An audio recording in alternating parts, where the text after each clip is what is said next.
Okay, so kunin natin ang ating Bible at last time I preached a message, yung 1 Samuel chapter 30 verse 6, finding strength and encouragement in the Lord. Okay, so yung sinabi kay David sa 1 Samuel chapter 30 verse 6, that David encouraged himself in the Lord. Okay, so bumaba lang ako saglit kasi mali yung na-print ko, no? At isang ano na is, parang sabi ko, parang gandang gumawa ng tawag dito ng series. At tignan natin yung mga tao na they encourage themselves in the Lord. Yung pattern. Kaya naalala niyo yung pattern natin? Okay, sa mamaya paalala ko yung pattern. Pero kunin muna natin yung Bible natin at buksan natin sa Romans chapter 4. Romans chapter 4 verse 20. Okay, so Romans chapter 4 verse 20. Okay, kung nandiyan na kayo, say amen. Okay, pwede tayong tumayo at basahin lang natin ito saglit. Romans chapter 4 verse 20. Okay, sabay-sabay natin basahin. Ready, go? He staggered not at the promise of God through unbelief, giving glory to God. So, let's study the life of Abraham. Okay, so paano naging strengthen ni Abraham yung kanyang sarili or how he encouraged in the Lord? Yung pattern natin last time, they remembered God's promises or they remembered God's faithfulness. Tapos they trusted God's promises. They were assured of God's presence. They prayed earnestly and they kept moving in faith. Okay, so yun yung dadaanan ko na tingnan natin sa buhay ni Abraham. Okay, kung paano niya ito ginawa. But of course, yung titingnan natin is paano ito nangyari sa buhay ni Abraham. At ano yung mga things na paraan niya na ginawa para he was able to encourage himself or strengthen himself in the Lord. Okay, so tayo muna yung manalangin. Let's pray. Heavenly Father, muli po Panginoon, kami pong muli ay dumudulog sa inyong trono. Nawa Panginoon, sa aming pag-aaral ng inyong salita, we acknowledge na ang inyong salita po Panginoon is spiritual thing, Panginoon, at alam po namin that it is alive and is able, Panginoon, na makipag-usap sa amin. But we know, Panginoon, na hindi po namin ito maintindihan without the help of the Holy Spirit. So we pray na tulungan niyo po kami, bigyan niyo po kami, Panginoon, ng wisdom, bigyan niyo po kami, Panginoon, ng knowledge, Panginoon, at kayo pang magbigay sa amin ng liwanag para maunawaan namin, Panginoon, ang inyong salita. Dinadalahin ko rin po that it will encourage us na bilang isang mananampalataya, every time na kami po ay nakaka-encounter ng discouragement, ng problems in life, Panginoon, tulungan niyo po kami, Panginoon, that we will have we will go sa iyo, Panginoon, para ikaw ang maging source ng aming strength and encouragement. Tulungan niyo pang bawat isa, bigyan niyo rin po ako ng wisdom at I pray din po, Panginoon, na patawarin niyo rin po kami sa aming pagkakasala upang maging karapat dapat, Panginoon, sa inyong harapan. Ito na po aming samodalangin sa pangalan ng Panginoon Jesus. Amen. Okay, pwede tayong upo. By the way, meron pala tayong isang bisita. Na-welcome na ba yung bisita natin kanina? Si Renz Joshua Cos. Nandito ba si Renz? Ayun, pwedeng tumayo si Renz. Ayun, meron. Okay, amen. Maraming salamat. So, thank you so much for coming. No? Siya ay naimbitahan ni Brother Adrian.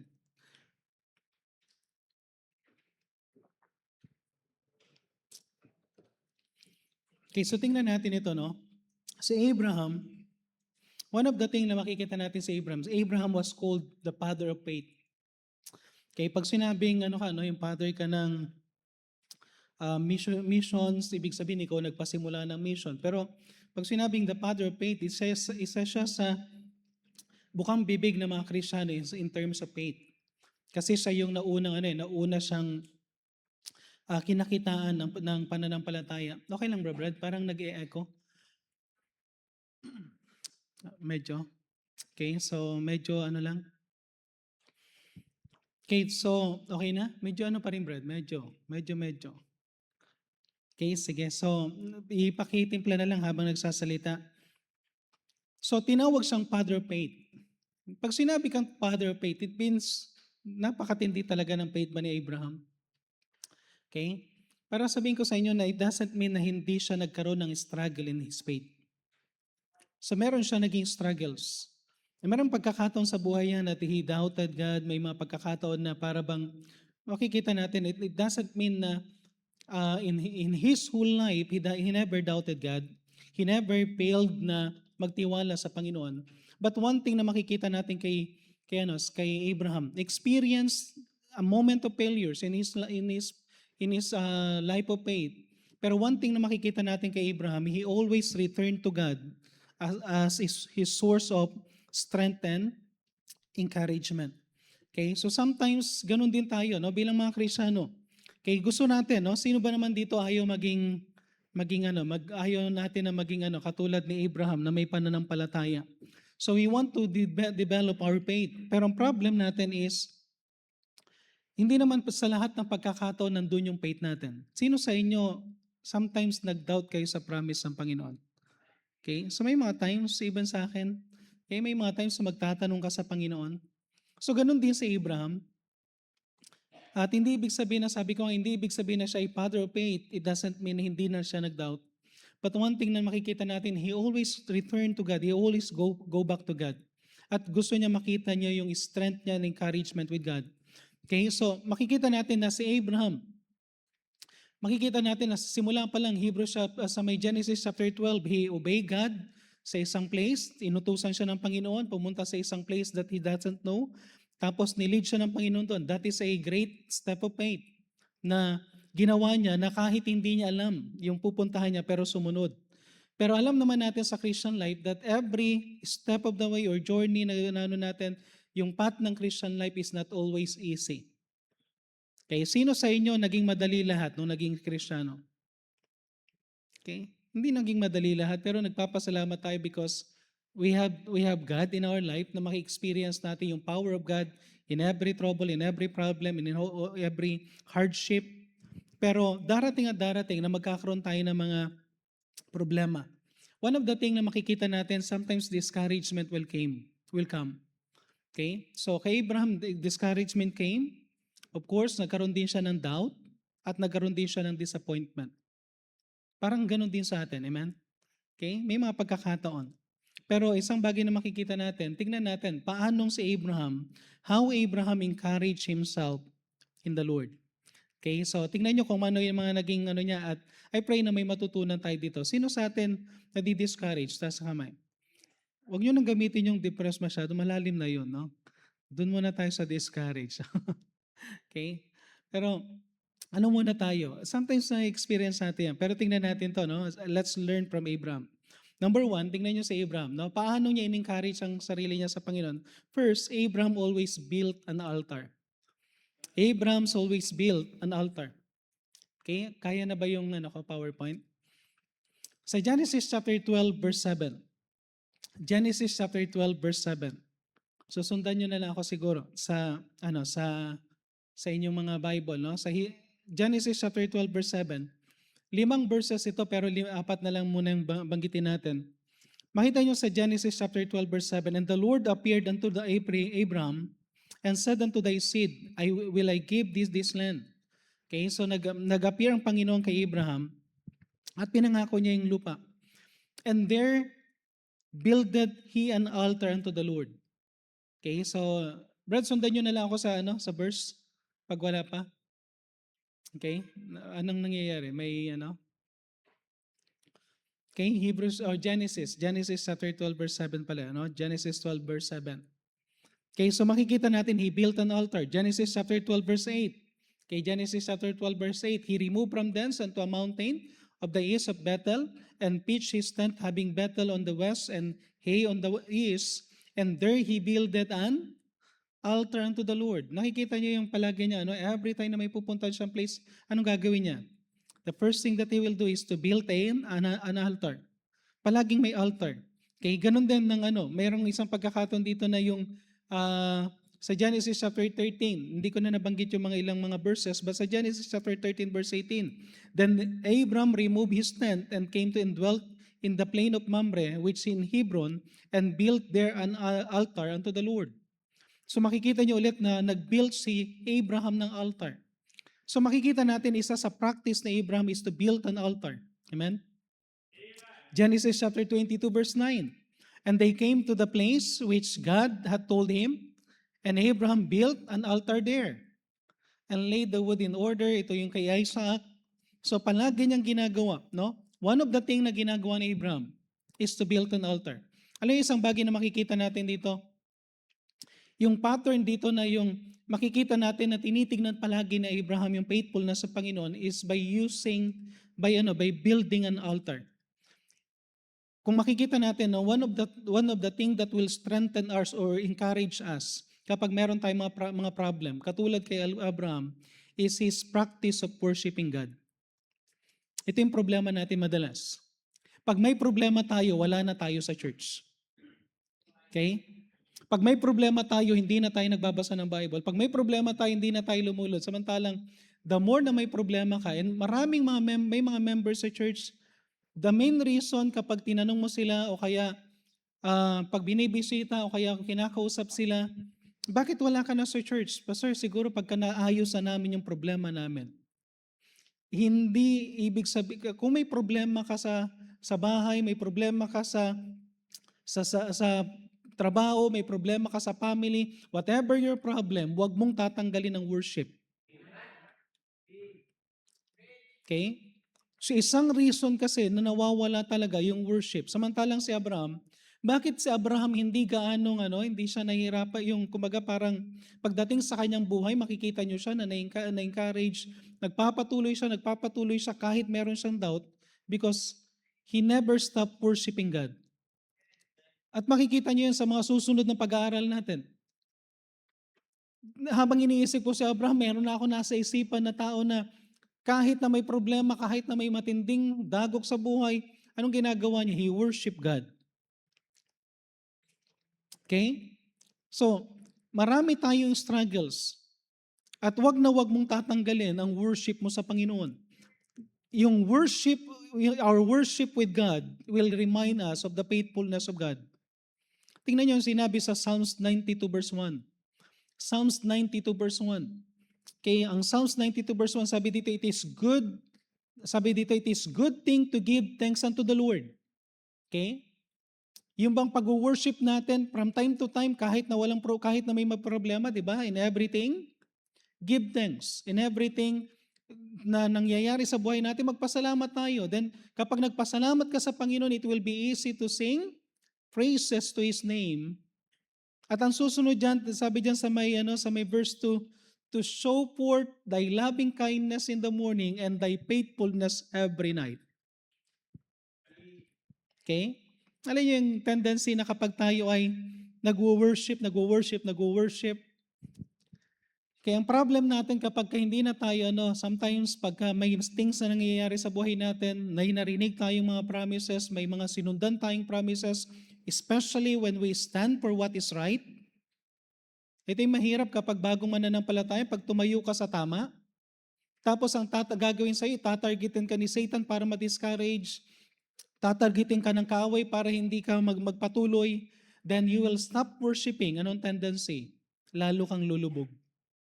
Mararamdaman mo parang ang layo ng Diyos, samantalang hindi lumayo ang Diyos.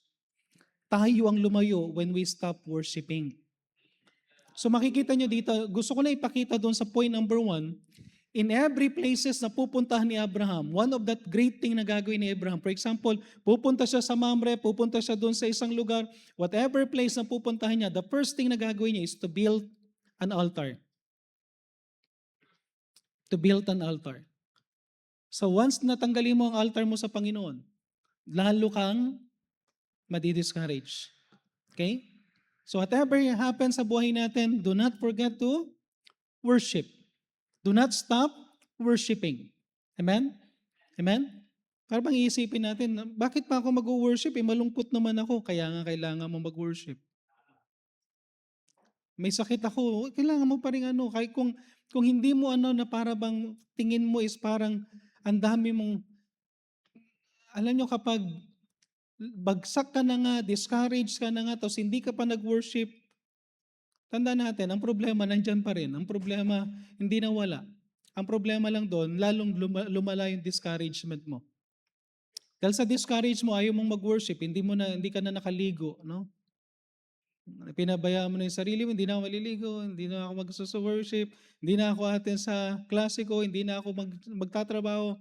Maya-maya, makikita mo na yung sarili mo, nandun ka na sa ilalim ng, no, katulad nung isang pinakita na na discouraged, sobrang discouraged, isa siyang, I think, seaman o what? Tapos later on, tumira siya sa ilalim ng imbornal.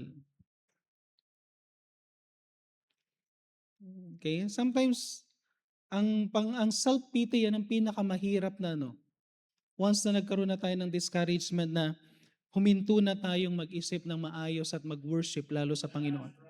So always make an altar for worship. Second, he learns to wait on God's promise. Okay? Sometimes may mga promises. One of the discouragement of Abraham. Pag binasa nyo, anong nagbigay ng discouragement kay Abraham? One of the discouragement ni Abraham, of course, may famine. Pero ang bilis niyang na yung sa famine. Pero one of the greatest discouragement ni Abraham is the long-awaited promise. Ano yung long-awaited promise? That he will have a son. Yun lang. Yun ang pinaka-iniintay niya. Ang promise sa kanya ng Panginoon, God will make you a great nation. So magkakaroon siya ng malaking nation, magkakaroon siya ng yung lahi niya, magiging malaki. So hindi naman siya nag-ask ng 12 anak. Hindi siya nag-ask ng kahit na 3 anak. Gusto niya lang magkaroon kahit na isang anak. Pero grabe 25 years, amen? 25 years. Sino sa inyo? Pag nagpipray kayo tapos hindi nangyari within a week, discourage ka. Hindi nangyari within 3 days, discourage ka. Ay kung discourage ka ng 3 days, wala. And nakakalungkot ngayon, ang daming Kristiyano, napakababaw ng reason why we are discouraged. Okay? Hindi lang dumating yung ulam on time, discouraged. Grabe no? Okay? Hindi lang dumating yung parcel on time. Grabe. Yung bang naghihintay, may mga iba talagang tingin ng tingin, kailan darating yung parcel? Buhay mo na lang, parang parcel na lang no? Okay? Pero ang dali natin ma-discourage and everything na tinihintay natin. But sa Abraham, for 25 years, ito siguro yung masasabi natin na source ng kanyang discouragement.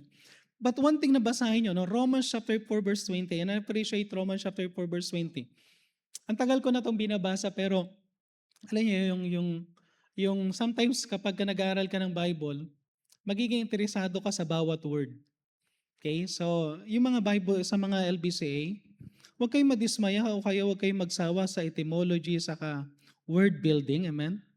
Pastor, ang tagal-tagal naman ng word building na to. No? Kala mo pag nag-high school ka na, wala ng word building. Yes, wala ng word building. Etymology na. Amen? Yun pa rin yun. Okay? Pero alam nyo ba ang gandang pag-aralan pag naiintindihan mo yung word?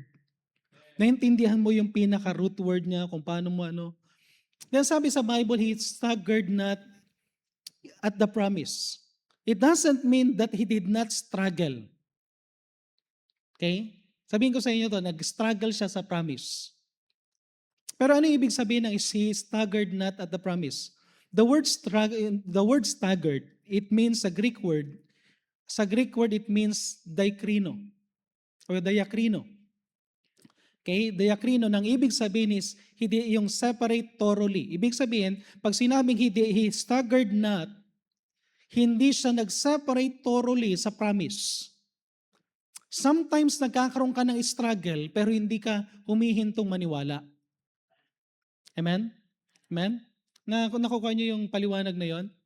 Pwede kang nag-struggle, pwede hindi mo mahintay, ang tagal mo nang naghihintay, pero hindi ka huminto na maniwala.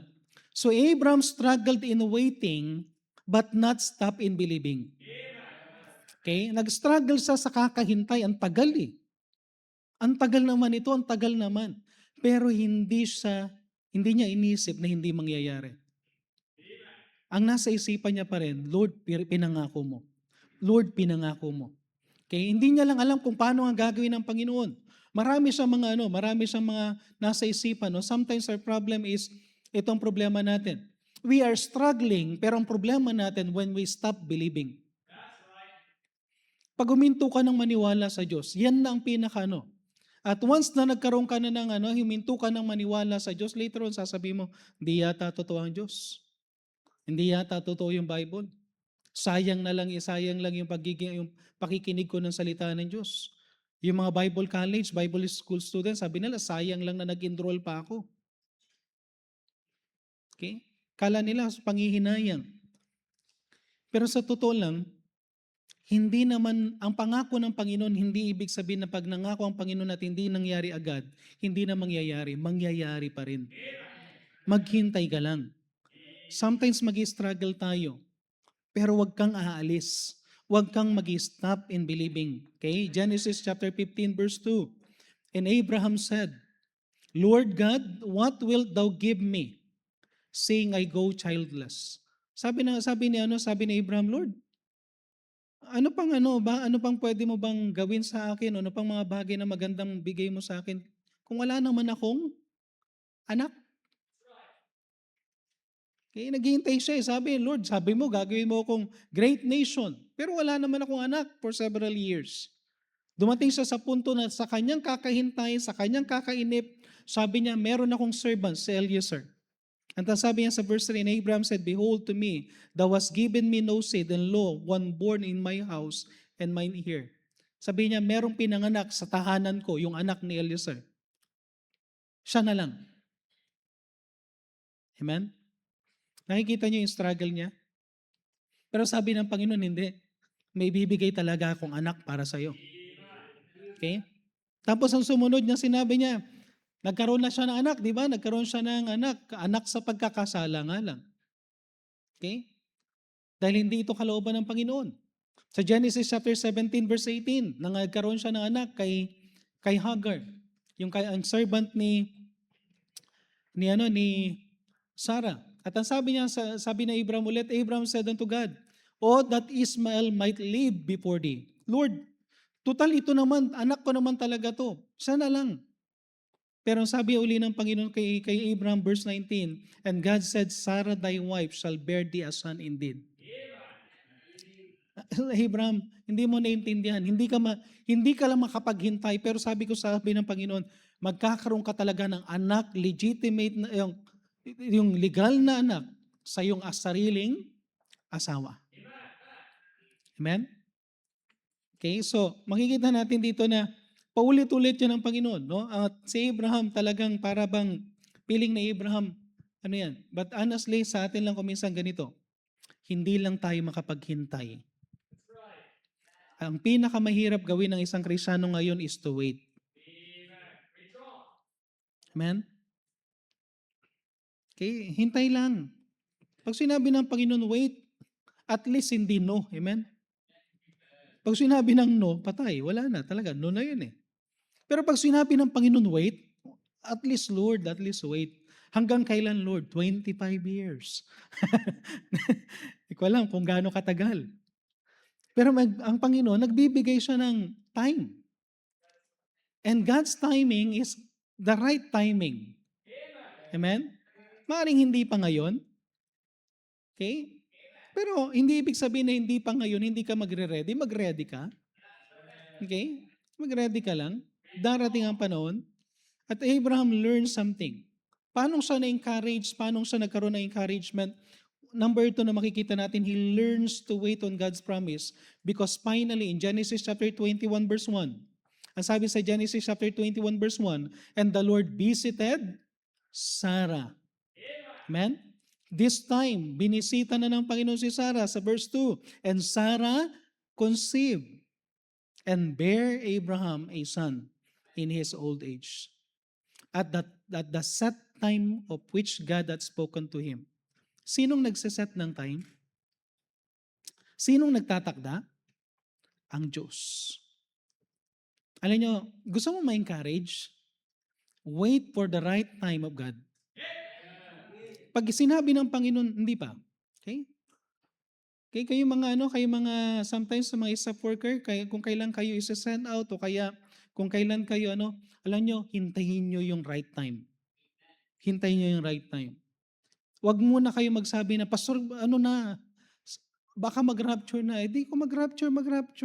Pero kung hindi pa talaga kalooban, kaysa naman ipadala ka tapos masayang lang ang gawain, masayang ka lang. Dahil hindi ka prepared. Amen? Amen? Young people, pag hindi pa panahon manligaw, maghintay muna. Okay? Kaya kayo nadi-discourage ko minsan, masyado kayong advance. Hindi na kayo makapaghintay. Maghintay muna. Madarating ang panahon. Matagal hinintay yung Friday, but finally dumating yung Friday. Ano nakalagay doon sa ano? Ano nakalagay doon sa damit dati? No? Waiting for Friday, no? Okay? Kaya pala Friday kasi Biyernes. No? Okay? Pero darating pa rin. Okay? Just wait. Kapag may pinangako ang Panginoon sa iyo, pag hindi pa nangyayari, alam niyo, ang kagandahan nito ganito. Isipin mo na lang ganito para ma-encourage ka. Remember God's promise. At once na nag-promise ang Panginoon, ano sabi doon sa pinag-aralan natin last time? God cannot lie. God cannot lie His promise. Every words na sinabi ng Panginoon will be fulfilled. So, encourage mo yung sarili mo. Katulad kay Abraham, it may be nagkaroon siya ng struggle.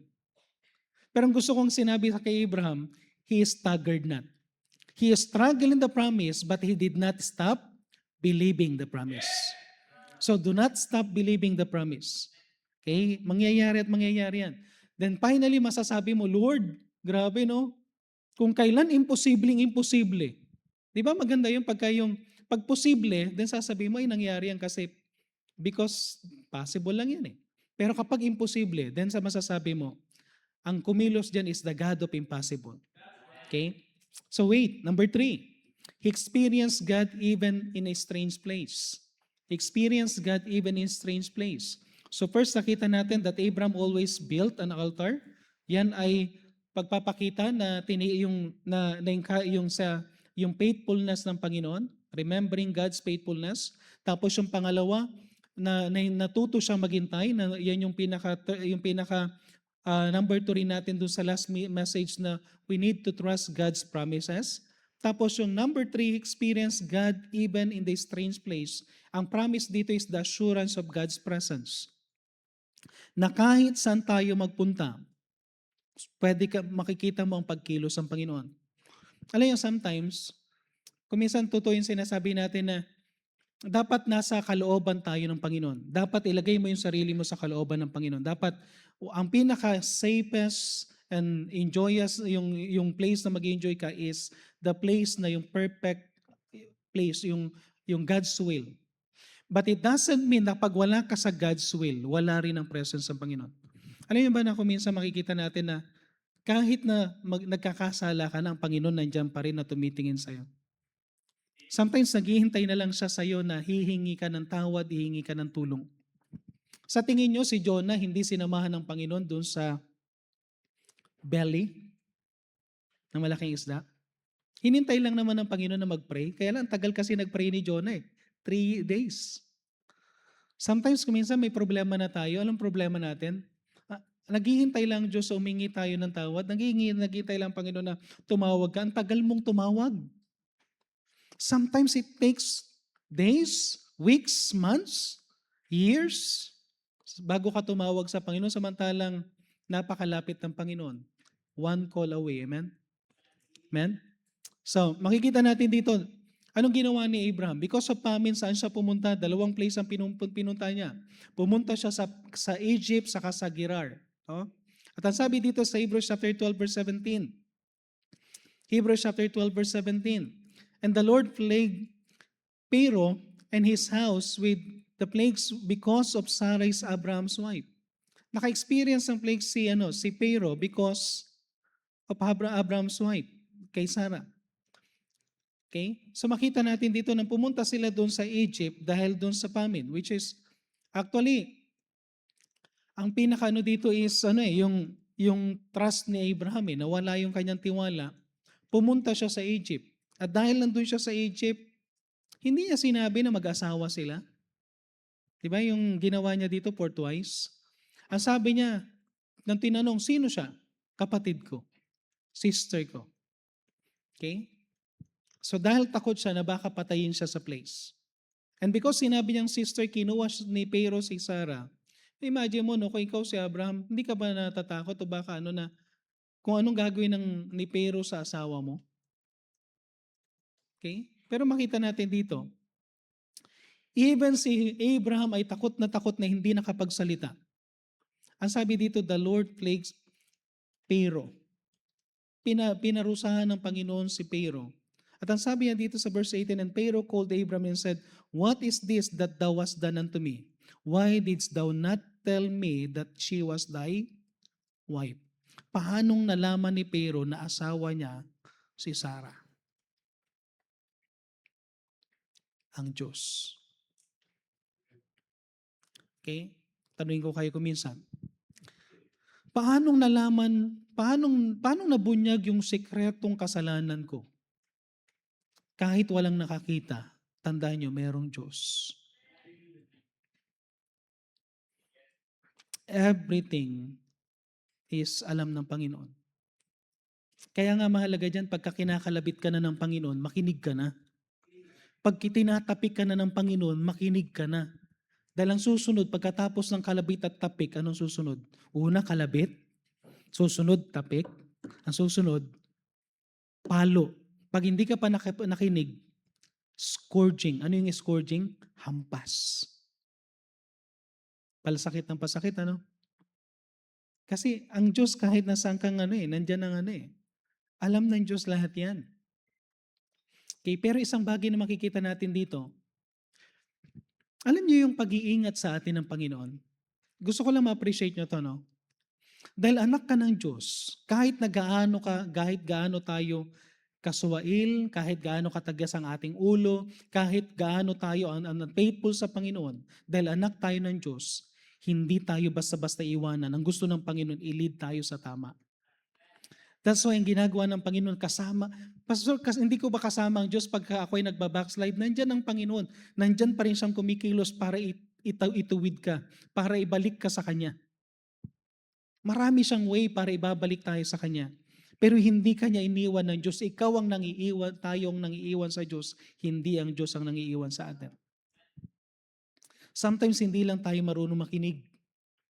At once na may sinasabi sa inyo, makinig na kayo.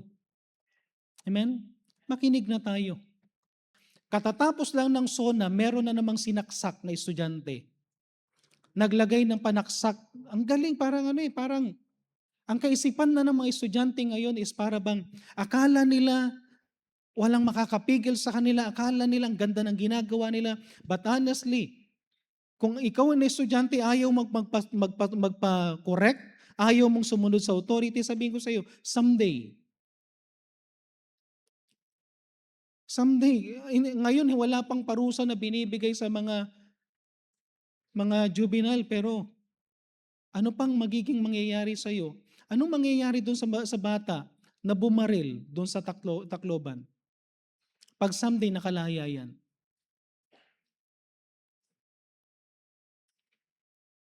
Alam niyo yung mga things na mga ganon sa buhay sa nang naririnig natin?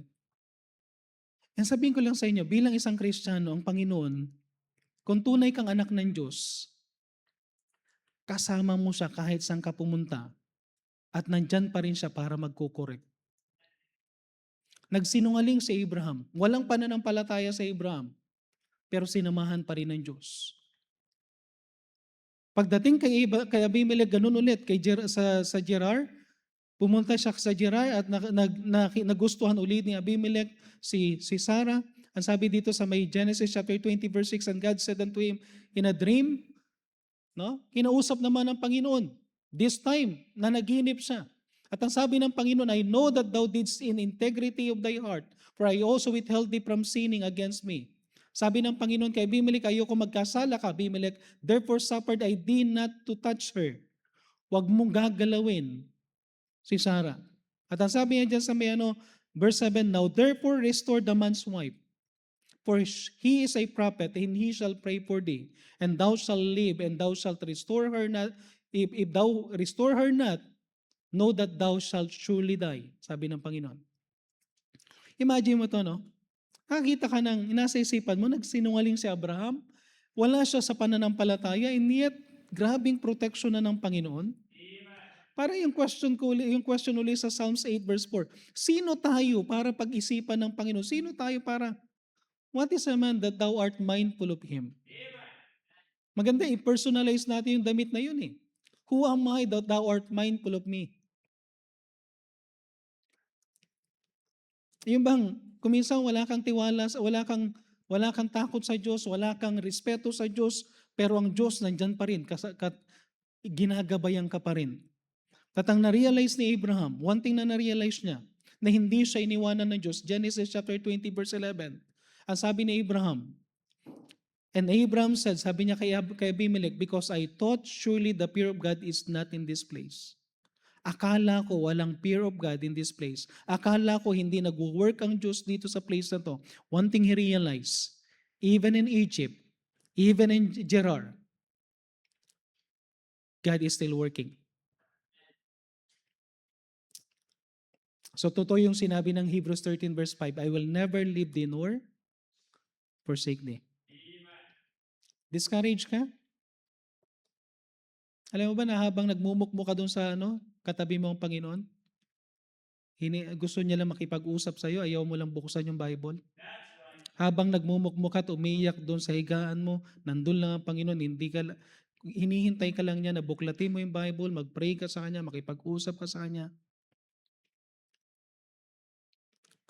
So pag discourage ka, tanda mo palagi, in every place na pinupuntahan mo, nandyan pa rin ang Panginoon. Kaya pag sinabi mo, Lord, help me, anong gagawin ng Panginoon? Nandiyan siya immediately. Pagtawag ni Peter sa Panginoon, na sinabi ni Peter, Lord, help me, agad-agad, hinila siya ng Panginoon. No, meron nagturo nalunod daw siya, sa Bible Institute, nasabi nalunod. Hindi naman siya nalunod. Palubog pa lang. Malapit pa lang malunod. No? Okay? Palubog pa lang. Pero at least tumawag na siya. Sana wag mo nang hintaying malunod. Okay? Bago ka tumawag. Number 4. Okay pa ba kayo?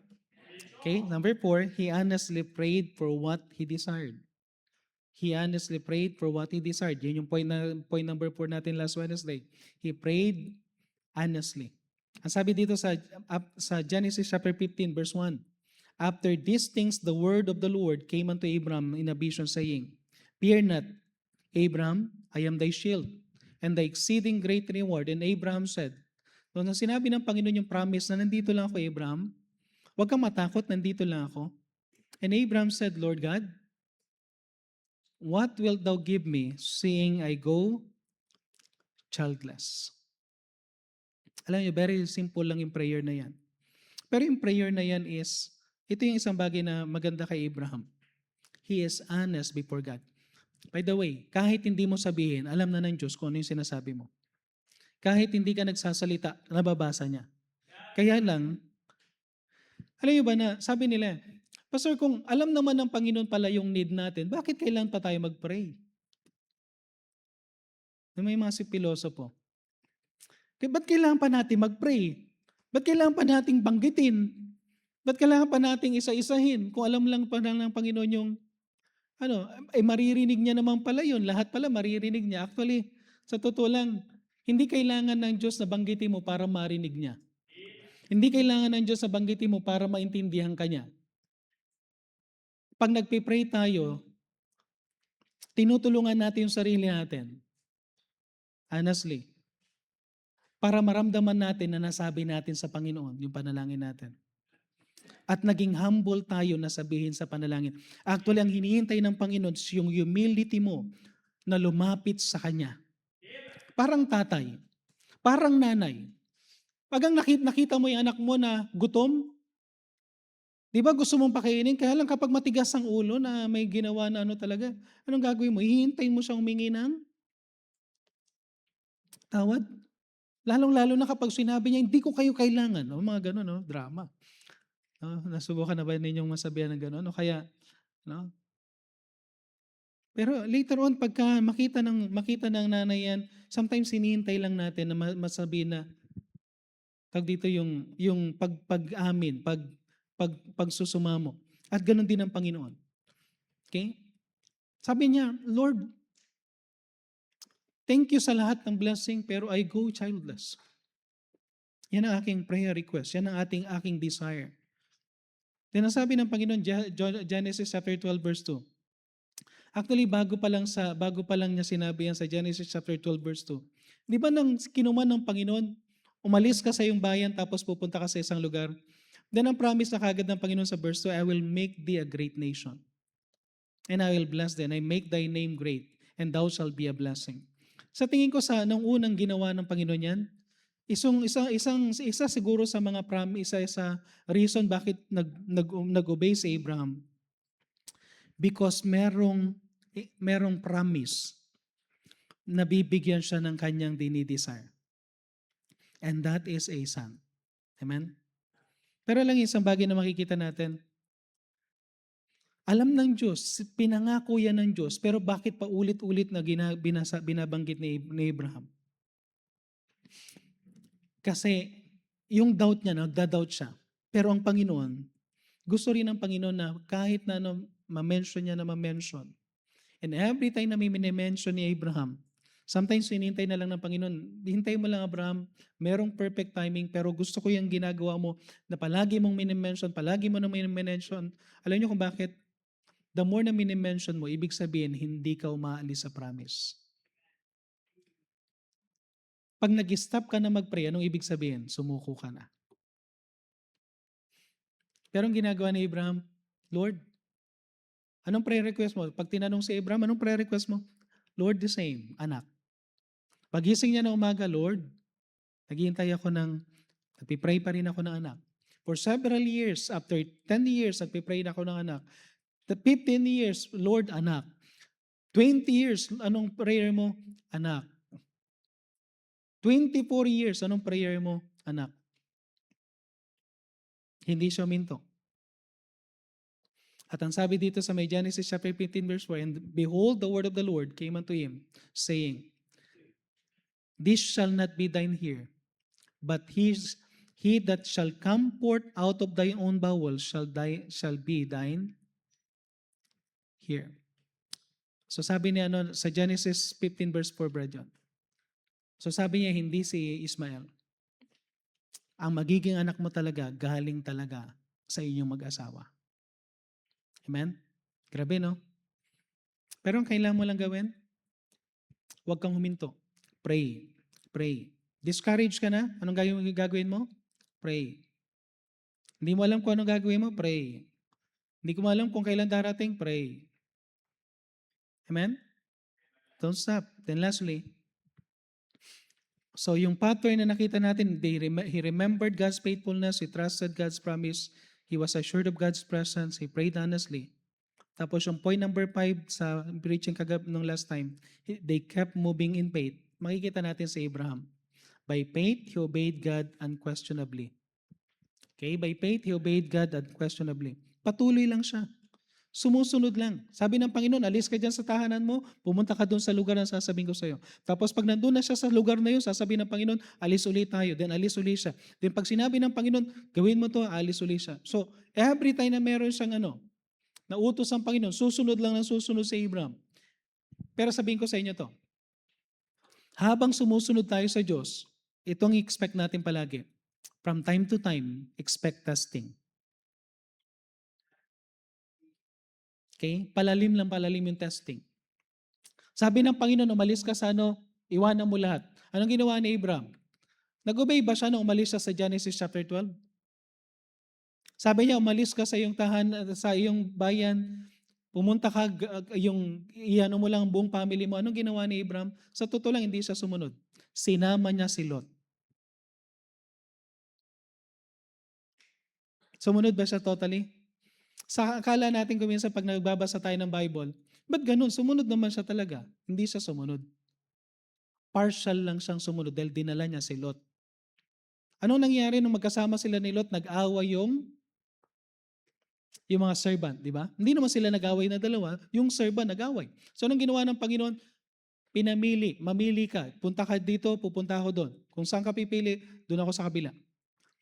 So, every time na susunod si Abraham, that time hindi siya sumunod. Nung time na humiwalay siya, si Lot, basahin nyo sa bahay. Pagkatapos humiwalay ni Lot, nangako na naman ng Panginoon, another promise na naman. Another promise.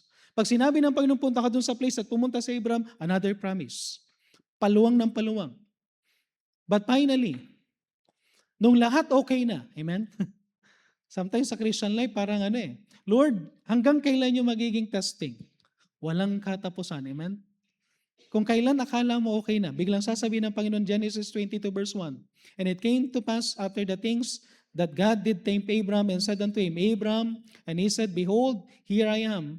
And he said, Take now thy son, thine only son Isaac." Grabe no? Siguro ang bagal ng pagkakabanggit ng Panginoon, no? "Take now thy son." Grabe no? "Thine only son Isaac." Tapos biglang, "Whom thou lovest." Grabe ang Panginoon, para bang lahat ng yung mga description, yung para bang lalong pabigat ng pabigat, "And get into the land of Moriah and offer him there for a burnt offering." Okay? Grabe no, parang kapag ikaw yung pinagawa na ganun. Kuminsan, Lord, gagawin ko yan? Halimbawa sinabi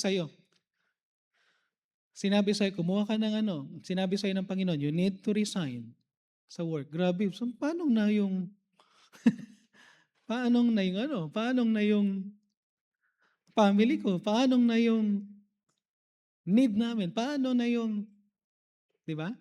Ang hirap nun. Tapos sasabihin sa'yo ng Panginoon, pagkatapos mag-resign, ang gagawin mo? Mag-enroll ka ng Bible College. Saan na naman ako kukuha ng ko noon? No?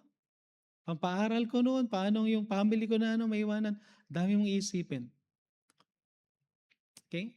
Pero kung kalooban ng Panginoon yan, amen? Tapos nag-enjoy ka na sa church, so sinabi ng Panginoon sa'yo, pupunta ka sa Africa. Doon sa Uganda, Africa, para ikaw ang pinakamaganda. Gaano kalayo ang Africa? Mas malayo pa sa, tama ba? Ano mas malayo? Amerika o Africa? No? Ang pamasahe, hundred of thousands. No? Bago ka one way pa lang halos.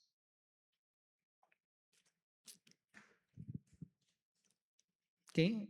Sometimes hindi mo alam kung saan sasabihin sa'yo ng Panginoon. Pero pag sinabi ng Panginoon ganito, sinabi ng Panginoon ito kay Abraham. Anong sabi dito ni Abraham? Sinabi niya yung mountain, Mount Moriah. Verse 3, anong sabi dito? "And Abraham rose up early in the morning." Walang tanong, walang reason, walang debate. Amen? "Saddled his ass, took up his young men." At ang mahalaga dito, dinala niya si Isaac. Okay, listen. Pwedeng ginawa ni Abraham, "Lord, pupunta ako sa Mount Moriah, pero iwanan ko si Isaac." Pero hindi magiging tama yung pagsunod ni Abraham kung hindi kasama si Isaac. Kahit wala yung two young men, basta nandun si Isaac. Kahit walang apoy, basta nandun si Isaac. Kahit walang wood, basta nandun si Isaac. Pero dinala niya si Isaac. Rose up and went to the place which God had told him. So, sometimes pagka hindi mo na naiintindihan talaga ang Panginoon, pero nang gusto ng Panginoon, kahit hindi mo siya naiintindihan, susunod ka. Okay? Ito yung problema ng marami na ang nagiging problema is ganito. Ang dami mong iniisip. Paano ito? Paano ito? Paano ito? Tapos ang sabi ng Panginoon sa iyo, simple lang gusto kong isabihin sa iyo, anak, sumunod ka. Okay, alam ko ang dami mong iniisip. Sunod lang. Amen? kung si David kaya, nag-isip na, paano ko tatalunin yan? Goliath yan eh. Giant yan eh. Okay? Ang dami nang nag-discourage sa kanya eh. Sabi, anong ginagawa mo dito? Sabi ng mga kuya niya.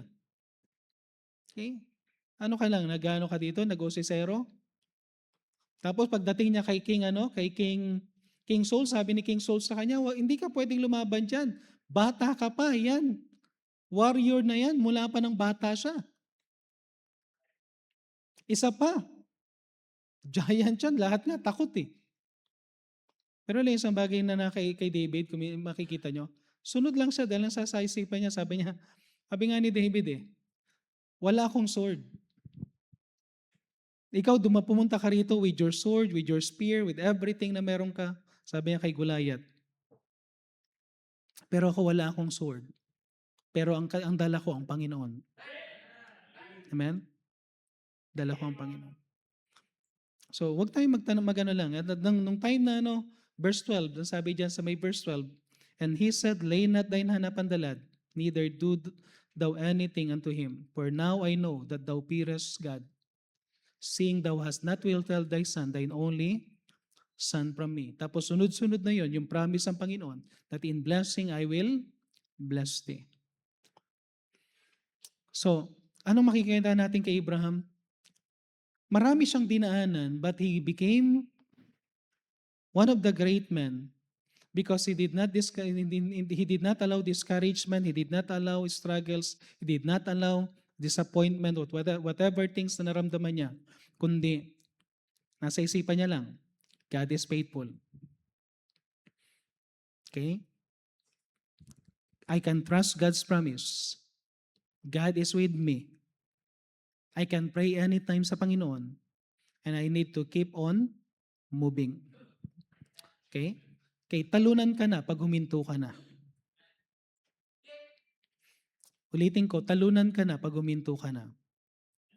Pag nag-stop ka na, if you're doing something and you know that you're doing what is right, talo ka na. May mga iba sa atin sobrang hina ng loob. Ano yung iniisip niyo eh? Kung iisipin mo, ay, ang hirap kasi na hindi nga ako nag-teacher kasi dahil maraming mathematics, tapos pagdating sa Bible College and Institute, may math. Akala ko ba lang? Tapos pagdating sa Bible College and Institute, kailangan mo mag-memorize. Pagdating sa Bible College and Institute, akala ko ba wala ng history? Grabe ang history. Mula Genesis hanggang history. Tapos hindi lang history, pati future events, pag-aaralan pa natin. Tapos sabi ko, hindi nga ako marunong mag-ano ng dictionary, meron pang concordance. Okay? Amen? Tapos ngayon, kung hihinto ka kagad, paano mo malalaman na kaya mo, huminto ka na? Amen? Hindi mo ka i-take yung challenge. Sabihin ko sa ito, pag ikaw yung tao na hindi mo kayang i-take yung challenge at single ka, then huwag ka na rin mag-asawa kasi mas mahirap mag-asawa kaysa mag-Bible college. Amen? Kung mahirap intindihin yung lahat ng lessons, mas mahirap intindihin kapag may asawa ka na. At lalo kapag may anak ka na. At lalo yung baby, ang hirap intindihin ng baby. Hindi mo alam kung anong dialect meron ng baby. Pag umiyak siya, hindi mo alam, anong iniiyak mo? Hindi mo alam kung masakit ang tiyan, hindi mo alam kung gutom. O diba? Ang hirap magintindi. Tapos, konting bagay lang, ayaw mo na mag-Bible college, ayaw mo na mag-Bible Institute, ayaw mo na umattend sa church, ayaw mo na mag-good news class, ayaw mo nang magturo sa Sunday school, ayaw mo nang magano sa orchestra. Ay grabe naman, hindi mo ma-experience. Amen? Nung time na makyat kami sa bundok doon sa mga tarim, si Sister Larnie takot na takot eh. Ayaw talaga umakyat eh. Sabi ko, akyat ka, liga rito. Alalayan ka namin, hindi pa kami that time. Inalalayan namin siya. Tapos, nung nakarating siya doon sa taas ng mga tarim, hindi naman ganun kataas yun eh. Pero nung time na nakarating siya sa mga tarim, at nakita namin yung nandun na kami sa may mountain, tapos makikita mo yung area ng Lingayen, area ng part ng Pangasinan, tapos hindi naman ganun kataas yung ano ng mga tarim, pero mountainous na yun na kapag pumunta ka doon. Pero nung nakita niya, sabi niya, ang sarap pala dito sa taas. Paano mo malalaman na masarap at maganda yung tanawin kung hindi mo sinubukan? Amen? So, whatever happens sa Christian life, keep on moving. Keep on moving. Kahit maingkli lang, akyat ka lang, pakonti-konti, pastor hindi ako kaya, dindahan-dahan ka lang. One step at a time. Huwag kang mag-alala, parehas tayo, one step at a time. Okay? Kanina bago mag bago mag, bago mag mag prayer meeting, biglang nag-request yung advisor namin sa magmi-meet lang ng 5 to 6. Sabi ko naman, bakit 5 to 6? No. So habang gumagawa ka ng message, nakikinig ako sa kanya, tapos biglang kakausapin ka, tapos sasabihin lang sa'yo, simple lang naman yung sinabi. Ngayon pa lang, mag-isip ka na ng 3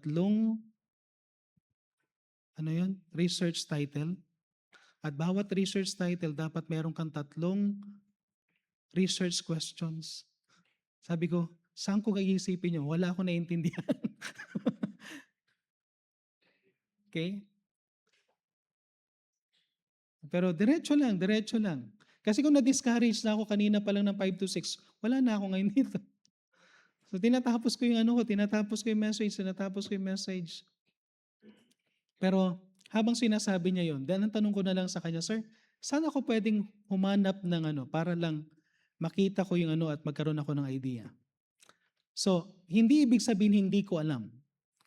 Tandaan nyo, sa akin personally, kung kayo nahihirapan sa Bible College, mas lalo ako kasi iniisip ko yung Bible College, iniisip ko yung curriculum, nag-iisip ako ng bagong curriculum, iniisip ko yung discipleship lessons natin, iniisip ko yung strategy natin sa soul winning, saka habang nag-aaral ng masteral na hindi ko alam kung ano yung pinag-uusapan dahil 15 years na akong wala sa masteral. Kababalik ko lang ngayon. Pero nasa isipan ko, tanong ko na lang sa kanya, paano ako magkakaroon ng idea? Nung sinabi niya yung Google Scholar kung saan ako titingin, sabi ko, dito ako magsisimula. Hindi ibig sabihin na hindi ko naintindihan, hindi ko ibig sabihin na is hihinto na, kundi I will take the challenge. Okay? Ngayon, kung ikaw hihinto ka, sige lang. Pero ako, nag-enjoy lang kasi natututo ako ng para bang, Lord, hindi na nga ako minto na mag-aral ng Bible, hindi na ako minto na mag-aral ng Pero madadagdagan pa ako ng research, sige lang, baka makatulong yan later on sa kaka-research ko sa Bible naman. Amen? Amen? So, sa tingin nyo, tapos na yung buhay mo? Ngayon, kung discourage ka na, Lord, tama na. Then sabihin ng Panginoon, lika na, graduate ka na.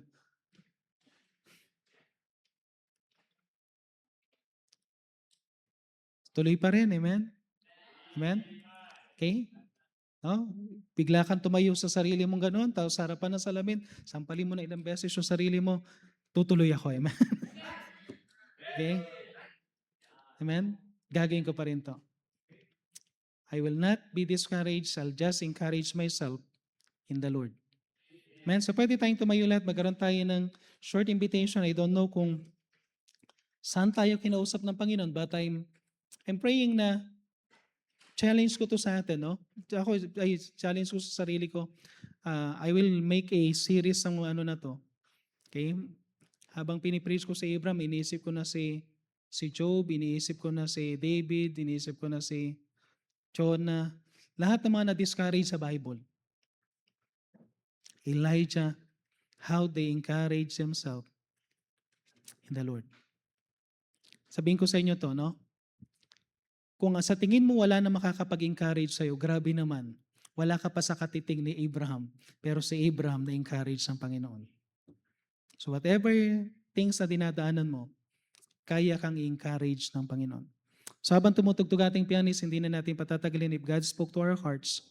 At meron tayong gustong ilapit sa Panginoon, and I think, kung nakita mo na, Lord, napapabayaan ko, one of the things na makikita natin kay Abraham, gusto ko lang emphasize kay Abraham, he always built an altar. One of the special thing kay Abraham, bakit hindi siya nag-anong nadi-discourage? mula sa simula, sa Genesis chapter 12, Genesis chapter 22, at sa lahat ng mga pagkakataon ng buhay ni Abraham, one of the thing na hindi niya tinanggal sa buhay niya, I think one of the thing na kanyang source of kanyang encouragement is he worship God. He worship God. I pray na huwag mong tatanggalin yung worship. Okay? Wait on God's promise, trust His promise, assured of God's presence, pray honestly, and just keep on moving. Keep on moving. Okay, so tayo manalangin. Let's pray. Heavenly Father, maraming salamat po sa binigay niyo po, Panginoon, na message. I pray, Panginoon, na kayo pong muli ang kumilos sa bawat isa po sa amin, Panginoon. At dinadalayan ko po na tulungan niyo po kami bilang isang mananampalataya. Bigyan niyo po kami, Panginoon, ng wisdom kung paano po kami, Panginoon, magpapatuloy sa aming Christian life.